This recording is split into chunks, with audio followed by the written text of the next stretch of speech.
તો આગળ વાત કરીએ બનાસકાંઠા જિલ્લાના સરહદી વિસ્તારમાં કેનાલોમાં આજથી પાણી બંધ કરવામાં આવ્યું છે। 15 માર્ચથી પાણી બંધ કરવાની નર્મદા વિભાગે નોટિસ આપી હતી।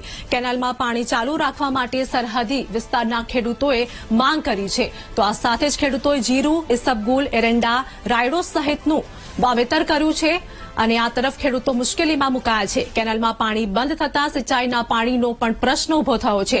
સિંચાઈના પાણી વગર પાકમાં નુકસાન થશે તેવી ખેડૂતોને ચિંતા પણ છે।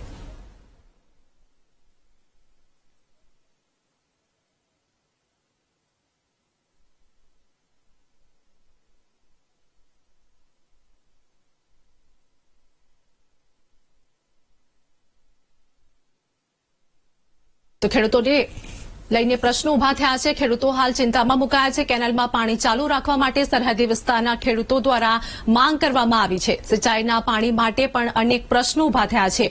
ખેડૂતોએ જીરું, ઇસબગુલ, એરંડા અને રાયડો સહિતના પાકનું વાવેતર કર્યું છે। તેમજ કેનાલમાં પાણી બંધ થતા સિંચાઈના પાણીનો પ્રશ્ન પણ હવે ઉભો થયો છે। સિંચાઈના પાણી વગર પાકમાં નુકસાન થશે તે જ દરમિયાન હવે ખેડૂતોની ચિંતામાં વધારો થયો છે। સંવાદદાતા રોહિત અમારી સાથે જોડાઈ ગયા છે। સિંચાઈના પાણી માટે હવે ખેડૂતોને પ્રશ્ન ઉભો થયો છે અને આ સાથે જ ખેડૂતો ચિંતામાં મુકાયા છે। શું વધુ અપડેટ?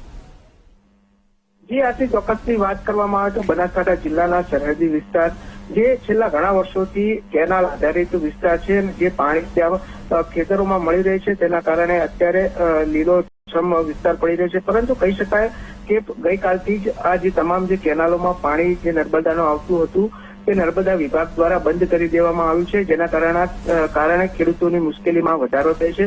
કારણ કે અત્યારે ખેડૂતોએ મોંઘું બિયારણ લાવી જીરું, ઇસબગુલ, એરંડા, રાયડા સહિતના પાકનું વાવેતર કર્યું હતું અને હજુ તો 1 મહિના જેટલો સમય પાક તૈયાર થવામાં બાકી છે। તે સમયે જ અત્યારે પાણી કેનાલોમાં બંધ કરી દેતા ખેડૂતોની મુશ્કેલીમાં વધારો થયો છે। આ બાબતે ખેડૂતોએ રજૂઆત કરી હતી કે પાણી ચાલુ રાખવામાં આવે, તેમ છતાં પણ નર્મદા વિભાગ દ્વારા જે પાણી બંધ કરવામાં આવ્યું છે તેને લઈ હાલ ખેડૂતો મુશ્કેલીમાં મુકાયા છે। જી આરતી। આભાર રોહિત સમગ્ર માહિતી આપવા બદલ।